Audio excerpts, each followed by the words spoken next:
산과 바다를 품고 있는 변산반도 국립공원은 산악지역인 내변산과 바다를 끼고 있는 외변산으로 이루어져 있습니다.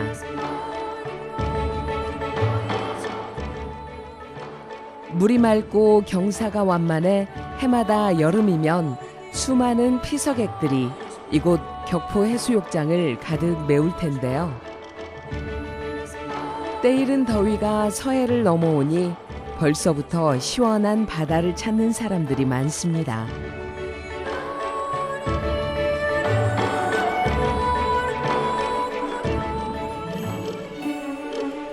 격포에는 변산 제1경으로 손꼽히는 채석강과 적벽강이 자리하고 있는데요. 길게 늘어선 백사장을 따라 채석강이 먼저 그 비경을 드러냅니다. 켜켜이 내려앉은 바위의 형상이 마치 수만 권의 책을 쌓아놓은 것만 같습니다.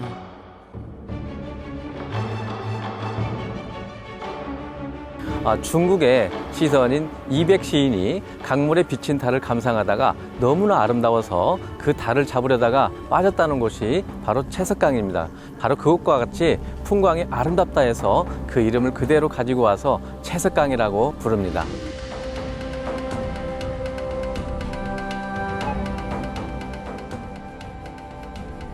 먼 데서 바라봐도 한눈에 붉은 빛을 띤 바위들을 볼 수 있습니다. 당나라의 시인 소동파가 논일던 적벽강과 닮았다 하여 이름 붙여진 적벽강. 바닷물이 빠지면 바다는 제 속살을 드러내듯 2km에 달하는 안반을 보여주는데요. 가늠조차 안 되는 긴 시간 동안 활발한 지각 활동을 해왔음을 짐작해 합니다.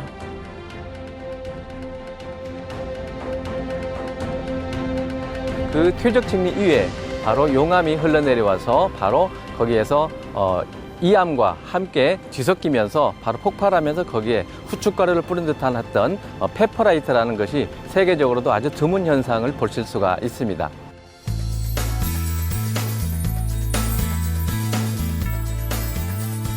격포는 부안바다에서 가장 큰 항구입니다. 서해의 황금 어장을 찾아 배를 띄우던 어부들이 어김없이 또 하루를 열어가고 있는데요. 격포항에는 대규모 수산물 위판장과 수산시장, 그리고 회센터들이 많이 들어서서 사시사철 각종 해산물들을 맛볼 수도 있습니다.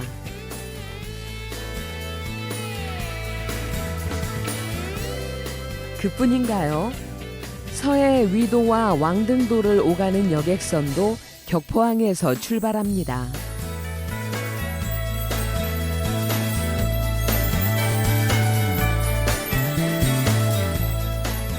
어민들의 삶터였던 격포항은 최근 새롭게 달라지고 있습니다. 요트들이 줄지어 늘어선 새만금 요트 계류장인데요. 이곳에서는 매년 새만금컵 국제 요트 대회가 열리고 있습니다. 우리 그 변산반도 앞바다와 새만금에 관련된 이 지역에는 천혜적인 자연적인 환경이 조성되어 있습니다. 수심도 깊지도 않고 또 바람도 많이 있지만은 또한 파도가 적당히 있기 때문에 요트를 즐기기에는 너무나 아름다운 조건을 갖추고 있는 지역입니다. I am sailing home again, across the sea. I am sailing. 삶의 터전에서 레저의 공간으로 변해가고 있는 격포 앞바다. 머지않아 세계 각국의 선수들이 서해 바다를 즐기러 찾아올 겁니다. I am flying. I am flying.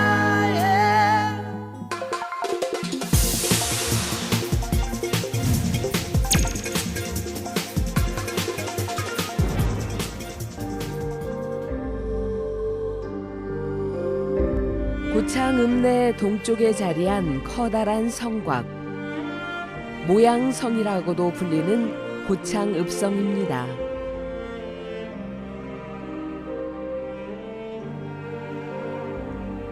조선시대 때 외적의 침입을 막기 위해 고창과 인근 전라도 지역 주민들이 쌓은 이 성엔 지금도 부녀자들이 머리에 돌을 이고 성곽을 도는 풍습이 남아있는데요.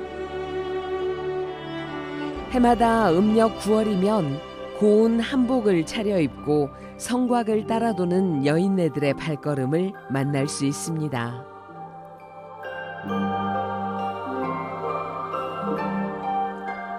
민초들의 발걸음 하나는 가볍지만 수많은 발걸음들이 모이면 역사의 흐름도 바꿀 만한 큰 힘이 되기도 합니다.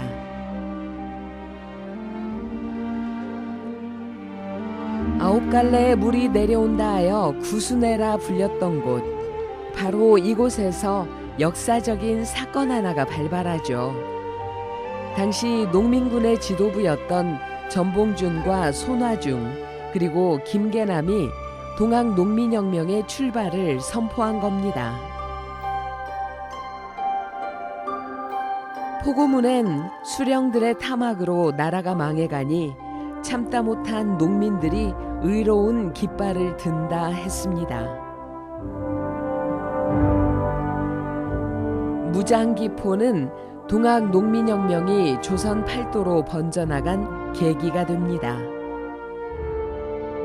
어디에도 이제 그렇게 넓은 평야가 없었었는데 무장기포지에서 양쪽으로 보면 왼쪽 오른쪽으로 해서 1200m가 모래밭이 조성이 돼 있었다고 그래요. 그래서 거기서 4천여 명이 모두가 기포를 하게 된 계기가 된 것이죠.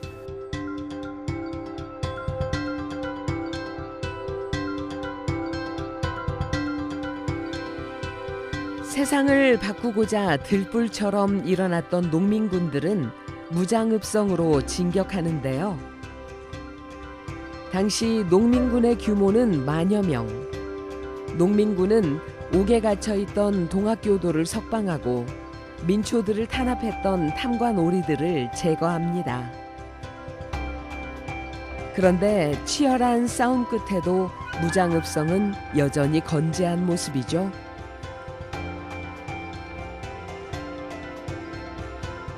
동학군이라 해도 그때 당시에는 다 옆집 형님도 될 수 있고 아저씨도 될 수 있고 그런 분들이었기 때문에 사정을 해가지고 거기 지금의 길로 이렇게 보존할 수 있었다고 합니다.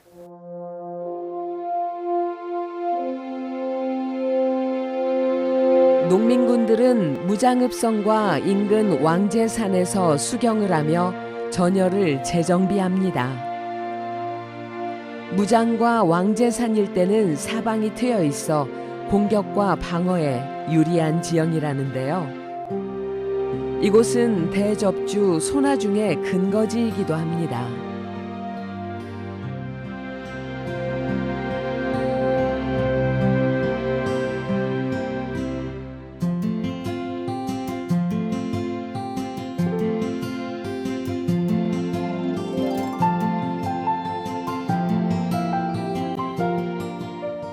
왕제산 기슬.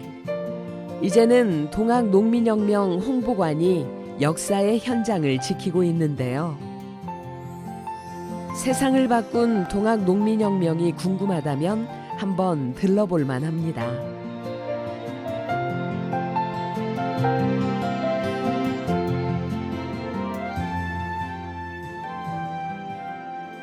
무장면 곳곳에서 손화중 대접주의 흔적을 떠올렸다면 이곳은 녹두장군 전봉준을 만날 수 있는 곳입니다. 1855년 12월 동학농민혁명의 지도자인 전봉준 장군이 이곳에서 태어나죠. 세상을 향한 큰 외침, 민중운동이자 외세에 대한 저항운동이었던 동학농민혁명. 그 뿌리가 여기에서 시작된 겁니다.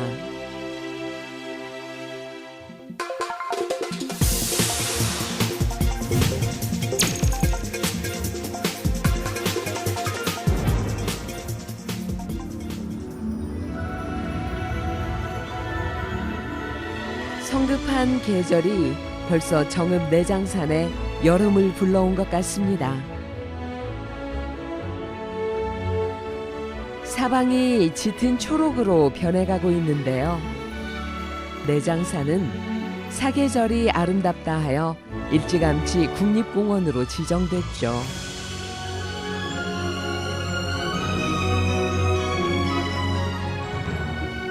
우리나라 8경 중 하나로 손꼽힐 만큼 내장산의 풍광은 빼어난데요. 가을 비경인 단풍 외에도 참나무, 비자나무 같은 수목들이 빼곡하게 들어차 있습니다. 남쪽의 금강산이라 불리는 이유이기도 하죠. 봄에는 일단은 우리가 연두빛을 보면서 설레이잖아요. 설레임 속에서 또 희망이 있죠. 그래서 내장산에는 아주 많은 보물이 숨어 있어서 내장산인데 그 유형의 보물보다는 무형의 어떤 우리 가슴에 있는 것들을 모두 끄집어낼 수 있는 그런 기회를 준다고 해야 되나요? 봄 내장산에서 얻을 수 있는 게 아마 그런 것인 것 같습니다.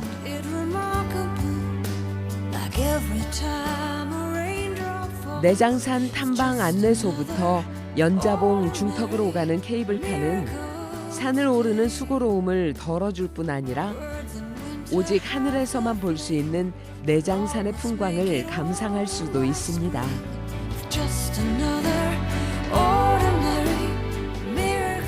케이블카를 타는 시간은 불과 5분 남짓. 그 짧은 시간 동안 사람들은 저마다의 시선으로 내장산을 바라봅니다.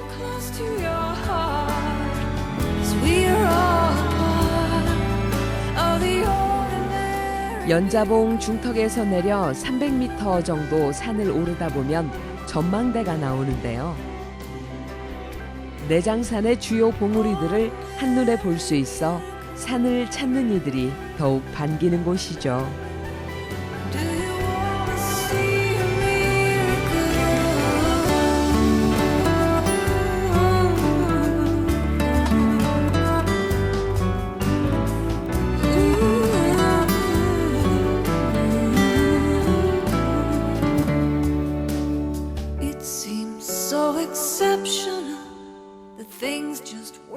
근데 숲이 너무 좋고 너무 가슴이 탁 트이는 그런 느낌이 들더라고요. 상당히 좋더라고. 제주도에도 산이 엄청 좋지만 여기도 나름대로 너무 좋더라고. 이 새싹이 나와야 결국은 아름다운 단풍을 들기 때문에 이제 이 새싹 나오는 모습을 좀 보기 위해서 왔습니다. 가을 단풍이 곱기로 유명한 내장산 설해봉 중턱에는 한때 추사 김정희가 수도를 했다는 벽련암이 보입니다. 본래의 이름이 내장사였으나 근래에 와서는 영은암이 내장사로 벽련암은 지금의 이름으로 불리게 됐죠. 벽련암에 가면 빼놓지 않고 둘러봐야 할 곳이 있습니다. 바로 자생차 군락지인데요.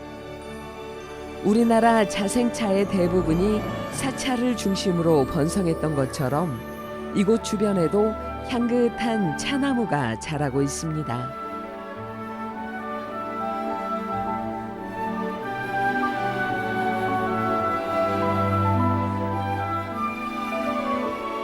정부 기관에서 이달의 걷기 여행길로 꼽기도 했던 내장호 주변을 둘러볼까요?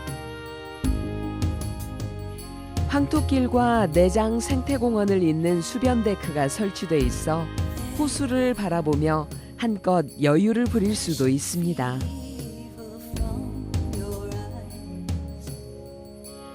앞으로 이곳은 정읍을 대표하는 생태 관광타운으로 조성이 될 텐데요. 오직 자연과 환경을 생각하는 공간으로 탈바꿈하는 것이죠. 달라질 정읍의 모습, 벌써부터 기대가 됩니다.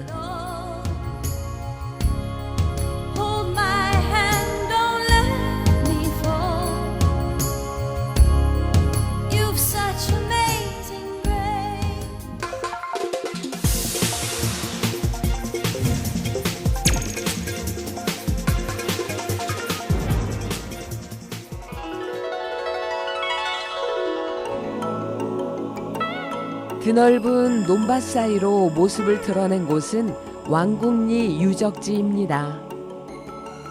왕궁리는 유네스코 세계유산으로 선정된 백제 역사 유적지구입니다.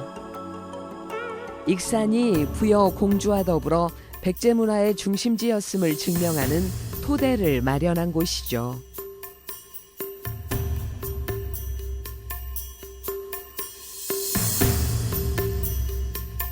왕궁리 유적지 중앙에는 백제 시대의 양식을 고스란히 갖춘 5층 석탑이 있습니다.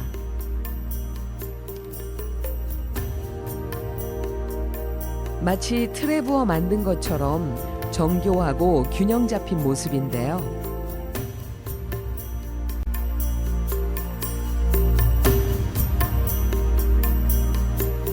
(30년째) 발굴이 진행 중인 왕궁리 유적지. 땅속에 묻혀있던 백제시대의 유물들이 쏟아져 나올 때마다 세상은 매번 감탄을 쏟아냈습니다.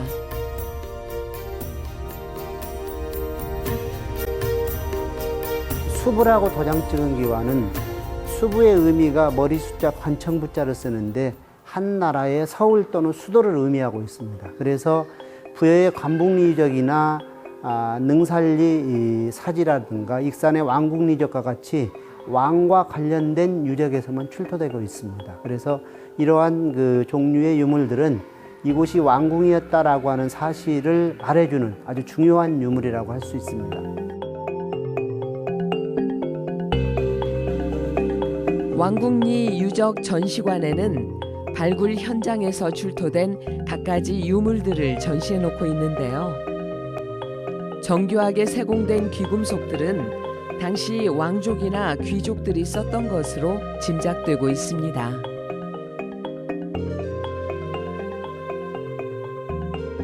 또한 국내 최초로 삼국시대 공중 화장실 유적이 발견됐는데요. 연구 결과 당시엔 첨단이었을 수세식 시설이었다고 합니다. 뿐만 아니라 백제인들의 채식 위주 식생활까지 추정했다고 하니 마치 1400년 전 백제 속으로 돌아간 것 같습니다. 지금까지는 왕궁 내부의 담장 안만 조사를 했습니다. 그래서 앞으로 이제 담장 밖을 조사해서 왕 이외의 관리나 백성들이 살았던 도시 유적이 확인이 된다라고 할 것 같으면은 분명히 백제 말기에 익산으로 천도했다라고 하는 사실이 증명이 될 수가 있습니다.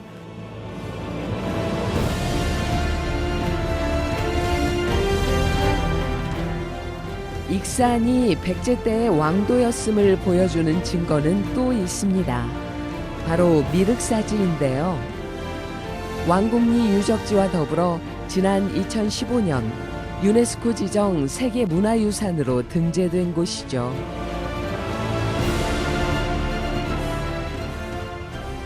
미륵사 석탑은 지난 2001년부터 국립문화재연구소에 의해 해체 보수 작업이 진행 중입니다.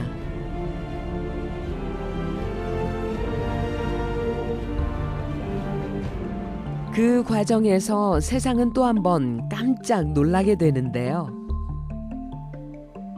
미륵사지의 창건 목적과 석탑에 건립 연대가 적힌 사리장엄과 사리봉안기가 발견됐기 때문이죠. 1000년이 넘는 시간 동안 땅속에 묻혀 봉인돼 있던 생생한 백제의 숨결 느껴지시나요?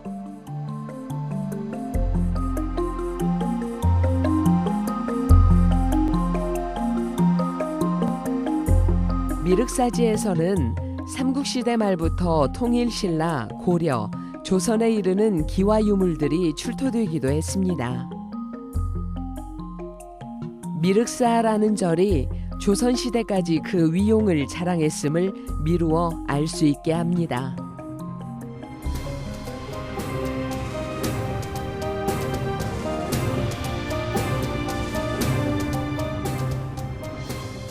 세계가 인정한 우리의 보물, 익산에 가면 만날 수 있습니다.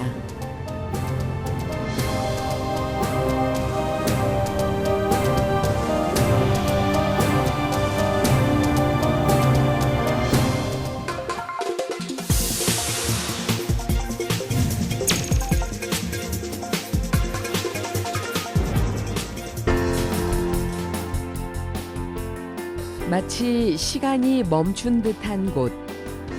비록 가슴은 아프지만 결코 잊지 말아야 할 우리의 역사가 이곳 군산에 있습니다.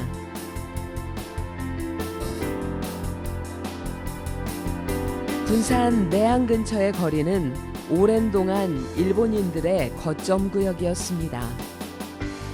일본의 세관과 은행, 창고, 각종 일본 회사들까지. 후대의 군산 사람들은 지금도 그 거리를 보존하고 있습니다. 일제강점기에 호남평야에 미국을 반출하기 위해 항만시설을 만들었고 항구를 중심으로 도시 발달이 이루어졌습니다. 이 주변은 금융, 상업, 생활 경제의 중심지였음을 알 수 있습니다. 그래서 근대 유산 거리가 만들어진 것입니다.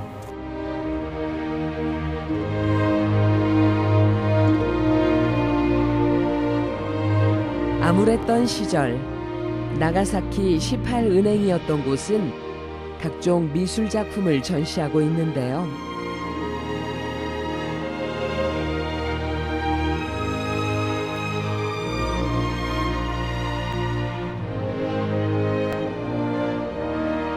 아픈 역사를 본보기 삼기 위해 일제 강점기 은행의 모습도 고스란히 재현해 놨습니다.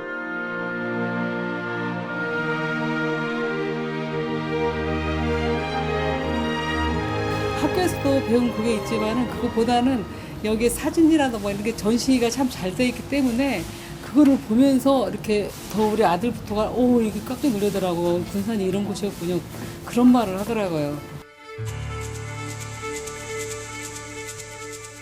군산의 역사를 제대로 알려면 근대 역사박물관을 찾아도 좋겠습니다. 근대 문화유산 거리의 랜드마크이기도 한데요. 역사에 흥미를 갖지 않은 사람들도 자연스레 방문하는 군산 관광의 필수 코스입니다. 단순히 유물의 전시가 아니라 직접 그 시절을 체험해 볼 수도 있어 더욱 인기가 높은 곳이죠. 저희가 해보지 못했던 어떤 역사적인 것들을 이렇게 못으로나마 이렇게 잠깐 체험을 할 수 있었다는 게 너무 좋은 것 같습니다. 바다로 향하니 1930년대 군산항의 상징물이었던 부잔교가 눈에 들어옵니다. 조수 간만에 차가 커 큰 배를 띄울 수 없게 되자 일본은 더 많은 쌀을 본토로 실어 나르기 위해 부잔교를 설치한 것이죠.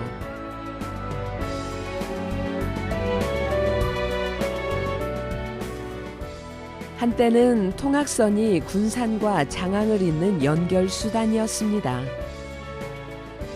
1990년 금강 하구뚝이 생기고 2009년에는 철길이 이어지더니 올 7월부터는 동백대교가 부분 개통된다고 합니다. 시원스럽게 뻗어있는 동백대교의 모습이 동북아의 중심이자 새만금의 시대를 열어갈 군산의 내일을 말해주는 듯합니다.